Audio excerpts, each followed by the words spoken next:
Praise the Lord. நாள் 100 100வது நாளை காணச் செய்த தேவனுக்கு ஸ்தோத்திரம் உண்டாவதாக. தியான பகுதி யோசுவா 13ஆம் அதிகாரம் மற்றும் 14ஆம் அதிகாரம். 13ஆம் அதிகாரத்தை வாசிப்போமானால், அதில் யோசுவா வயது சென்று முதியவனான போது கர்த்தர் அவனை நோக்கி, நீ வயது சென்றவனும் முதிர்ந்தவனுமானாய் சுதந்திரித்துக் கொள்ள வேண்டிய தேசம் இன்னும் மகா விஸ்தாரமாய் இருக்கிறது என்பதாக சொன்னார். இஸ்ரவேல் ஜனங்கள் கானான் தேசத்தை ஒரே நாளில் சுதந்திரிக்கவில்லை. அநேக நாட்கள் ஒவ்வொரு ராஜாக்களை அவர்கள் ஜெயித்து அந்த தேசத்தை சுதந்திரிக்க ஆரம்பித்தார்கள். யோசுவா வயது முதிர்ச்சியா இருக்கிற நேரத்தில் கர்த்தர் யோசுவாவிடத்தில் அவருடைய வயது இயேசுவா இருப்பதை அவருக்கு தெரியப்படுத்தி, நீங்கள் சுதந்திரிக்க வேண்டிய தேசம் இன்னும் அநேகம் இருக்கிறது என்பதாக சொன்னார். ஆணுடைய பிள்ளைகளாக நாமும் கூட ரட்சிக்கப்பட்டிருக்கிறோம். இயேசுவை ஏற்றுக்கொண்டிருக்கிறோம். நம் இந்திய தேசத்தை பார்ப்போம் என்றால், இயேசுவை ஏற்றுக்கொண்ட கூட்டம் ஒரு சிறு கூட்டம்தான். இன்னும் மகா விஸ்தாரமான ஜனங்கள் தேவனை அறியாதவர்களாய் வாழ்ந்து கொண்டிருக்கிறார்கள்.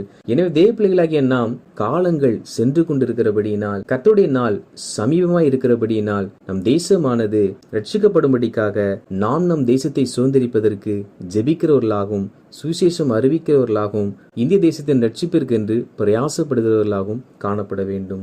மேலும் கர்த்தர் யோசுவாவிடத்தில் அவர்கள் சுதந்திரிக்க வேண்டிய இடங்களை குறித்து தெரியப்படுத்தி, இந்த தேசத்தை 9 கோத்திரங்களுக்கும் மனாசேயின் பாதி கோத்திரத்துக்கும் சுதந்திரமாக பங்கிடு என்றார். 9 கோத்திரங்களுக்கு இன்னும் பங்கு கிடைக்காதபடியினால் மீதம் இருக்கிற தேசத்தை சுதந்திரித்து அதை அவர்களுக்கு பங்கிட்டு கொடுக்கும்படி கர்த்தர் யோசுவாவிடத்தில் கூறுகிறார். ஏனெனில் மனாசேயின் பாதி கோத்திரத்திற்கும் ரூபனியருக்கும் காத்தியருக்கும் மோசே யோர்தானுக்கு அக்கறையிலே அவர்கள் சுதந்திரித்த தேசத்தை அவர்களுக்கு பங்கிட்டு கொடுத்தார். அதையும் இதில் குறிப்பிடப்பட்டிருப்பதை நம்மால் வாசிக்க முடியும். மேலும் இதில் ரூபன் புத்திரருக்கும் காத் புத்திரருக்கும் மனாசேயின் பாதி கோத்திரத்தாருக்கும் சுதந்திரமாய் கொடுக்கப்பட்ட அந்த எல்லையினுடைய விவரங்களை குறித்து இதில் சொல்லப்பட்டிருப்பதை நம்மால் வாசிக்க முடியும். அவர்களுக்கு தேவன் கொடுத்த நிலங்கள், பட்டணங்கள், மலைகள் இவைகள் யார் யாருக்கு சொந்தம் என்பதை பங்கிட்டு கொடுத்த விவரங்களை நம்மால் வாசிக்க முடியும். 14ஆம் அதிகாரத்தை நாம் வாசிப்போமானால், அதில் கானான் தேசத்திலே இஸ்ரவேல் புத்திரர் சுதந்திரித்துக் கொண்ட தேசங்களை ஆசாரியனாகிய எலெயாசாரும் நூனின் குமாரனாகிய யோசுவாவும் இஸ்ரவேல் புத்தருடைய கோத்திர பிதாக்களின் தலைவரும் கர்த்தர் மோசே கொண்டு கட்டளையிட்டபடி சீட்டு போட்டு 9 கோத்திரங்களுக்கும் சுதந்திரமாக பங்கிட்டார்கள். அதாவது இவர்கள் இஸ்ரவேல் தேசத்தை சுதந்திரித்த பிற்பாடு மீதம் இருக்கிற 9 கோத்திரங்களுக்கும் அந்த தேசத்தை பங்கிட்டு கொடுத்தார்களாம். யார் பங்கிட்டு கொடுத்தார்கள் என்றால், பங்கிடும் அந்த சமயத்தில் ஆசாரியனாகிய எலெயாசார், நூனின் குமாரனாகிய யோசுவா, இஸ்ரவேல் புத்தருடைய ஒவ்வொரு கோத்திரத்தினுடைய பிதாக்களின் தலைவர்கள் இவர்கள் அனைவரும் இணைந்து மோசே கட்டளையிட்டபடியே சீட்டு போட்டு தேசத்தை 9 கோத்திரங்களுக்கும் பங்கிட்டு கொண்டார்களாம். மேலும் மற்ற 2 கோத்திரங்களுக்கு மோசே யோர்தானுக்கு அப்புறத்திலே சுதந்திரம் கொடுத்து விட்டார். ஆனால் லேவியருக்கு அவர்கள் மத்தியில் சுதந்திரம் கொடுக்கப்படவில்லையாம். அதை இதில் குறிப்பிடப்பட்டிருப்பதை நம்மால் வாசிக்க முடியும்.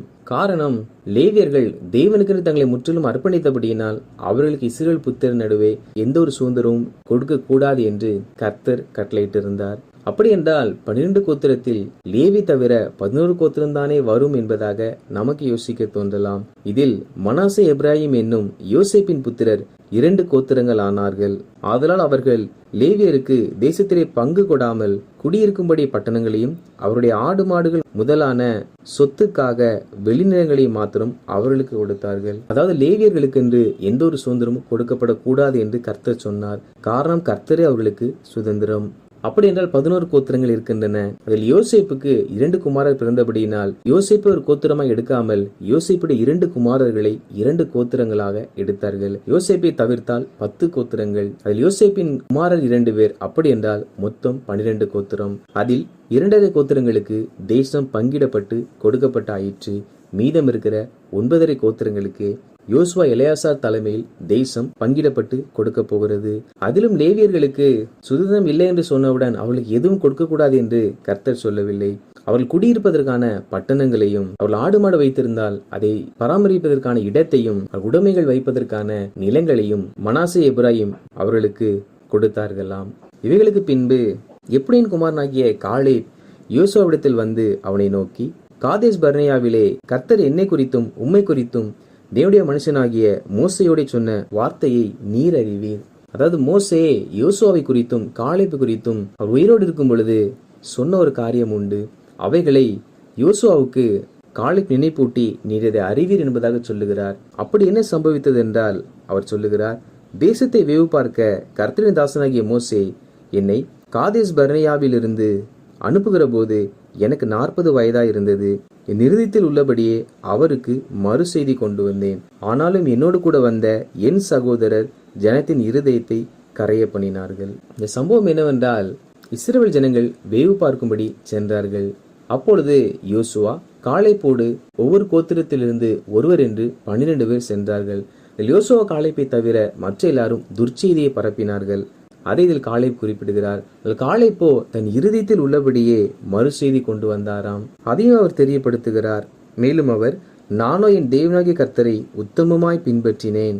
போய் பார்த்தவர்கள் சூழ்நிலையை பார்த்தார்கள். ஆனால் காலேப்போ சூழ்நிலை எதிராய் இருந்த பொழுதும் அவர் கர்த்தர் சொன்ன வார்த்தைகளை உத்தமமாய் பின்பற்றினார். அதை அவர் இதில் அறிக்கை செய்கிறார். அப்படி அவர் உத்தமமாய் பின்பற்றினதுடைய விளைவு என்னவென்றால், அந்நாளிலே மோசே, என் தேவனாகிய கர்த்தரை உத்தமமாய் பின்பற்றினபடியினால் உன் கால் மிதிக்கும் தேசம் உனக்கும் உன் பிள்ளைகளுக்கும் என்றென்றைக்கும் சுதந்திரமாய் இருக்க கடவுது என்று சொல்லி ஆணையிட்டார். அதாவது காலேப் உத்தமமாய் பின்பற்றினபடியினால் எந்தெந்த பகுதியில் எல்லாம் காலேப்பும் அவனுடைய பிள்ளைகளும் கால் வைக்கிறார்களோ அவைகளெல்லாம் அவர்களுக்கு சொந்தமாய் மாறும் என்று தேவனுடைய தாசனாகிய மோசே தேவனுடைய நாமத்தினாலே கட்டளையிட்டு சொன்னாராம்.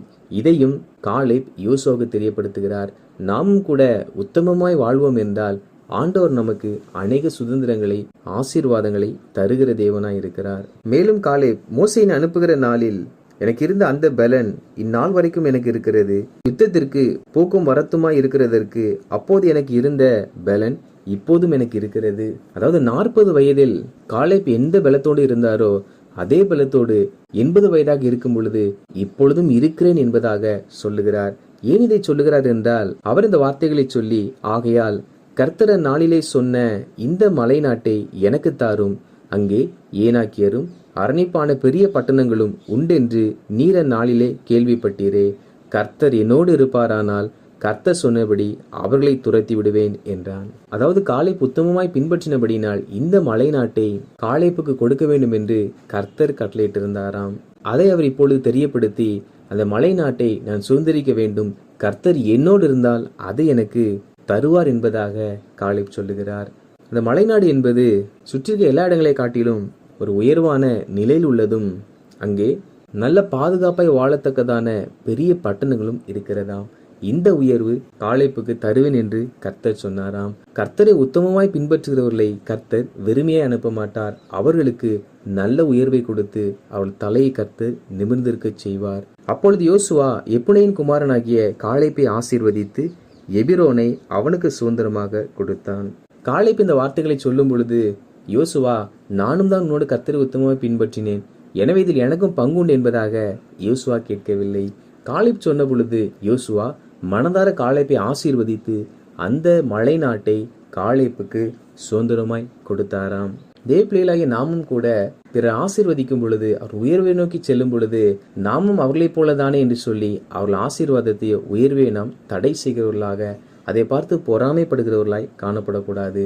நாமும் அவர்களும் ஒரே நிலையில் இருந்தாலும் அவர்களுக்கு ஒரு உயர்வு வரும் என்றால் நாம் அவர்களை மனதார ஆசீர்வதித்து அவர்கள் முன்னேறி செல்ல உதவி செய்கிறவர்களாய் காணப்பட வேண்டும். அதுவே தேவ பிள்ளைகளுடைய குணாதிசயமாகும். இதற்கு பிற்பாடு காலேப் அந்த மலைநாட்டில் சென்று அங்கு இருந்த ஏனாக்கியரையும் முறியடித்து எபிரோனை சுதந்திரித்துக் கொண்டார். ஏனாக்கியர் என்றால் யார் என்றால், அவர்கள் பெரிய ராட்சதர்களாகும். அந்த ராட்சதர்கள் இருந்த அந்த மலைநாட்டை காலேப் தேவன் மேல் நம்பிக்கை வைத்து அதை ஜெயித்து அதை சுதந்திரித்துக் கொண்டார்.